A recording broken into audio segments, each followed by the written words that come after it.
A lawmaker working for a lobbying firm. It's April 15th, 2024, and these are your headlines.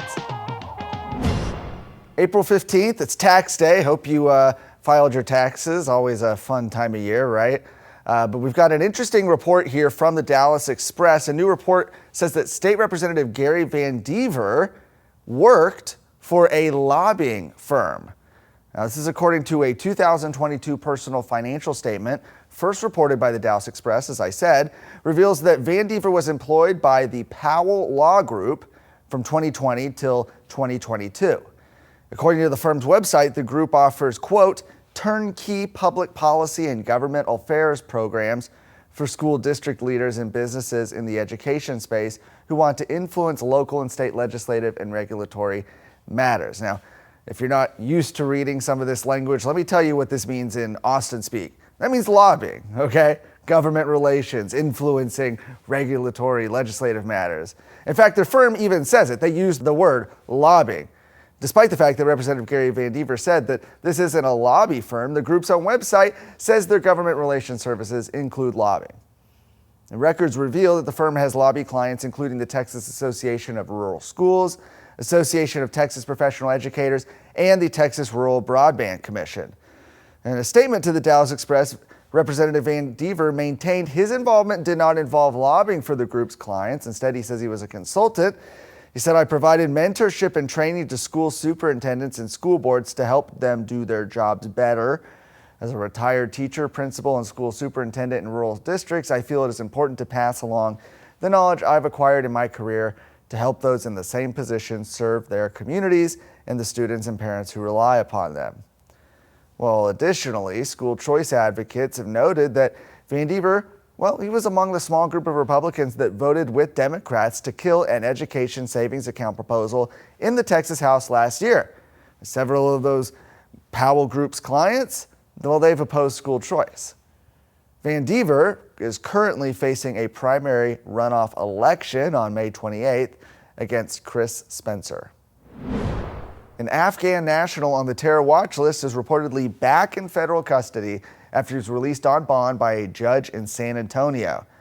Mohammed Karwan initially crossed into the U.S. last year, but was not yet on the terror watch list, according to the U.S. Department of Homeland Security.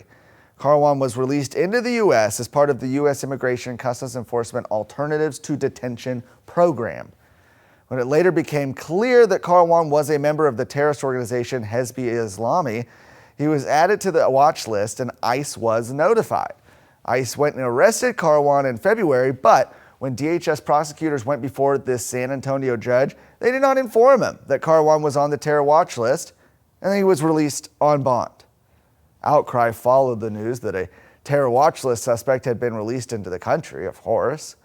A DHS official told Fox News late Thursday night that law enforcement has been tracking the matter closely to protect against public safety risks, and that the individual is currently in U.S. custody.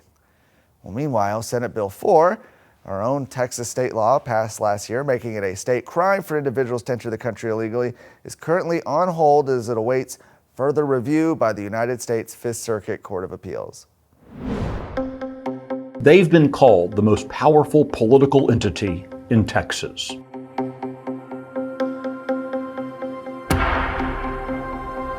They are the 800-pound gorilla in every campaign. Texas wouldn't look the same without them, for better or for worse.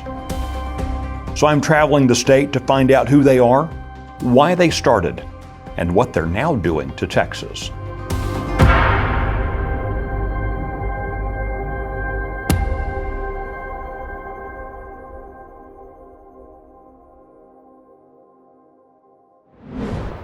City employees in Fort Worth can become Diversity Matters champions.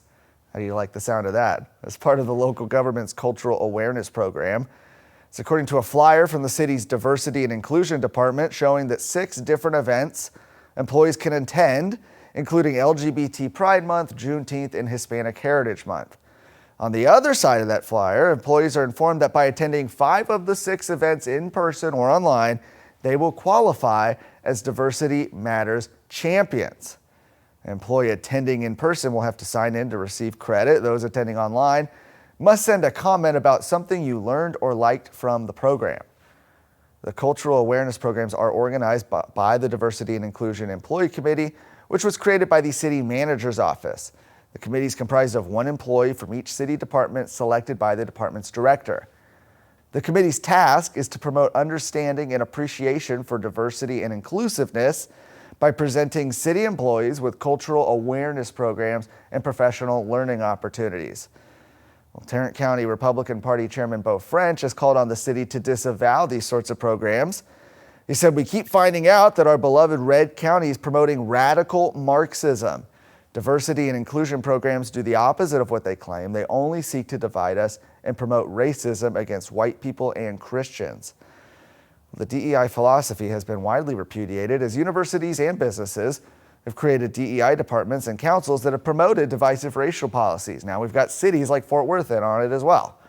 Rather than fight for equal opportunities, activists in these departments have regularly pressed for equal outcomes, which is, of course, a very, very different thing.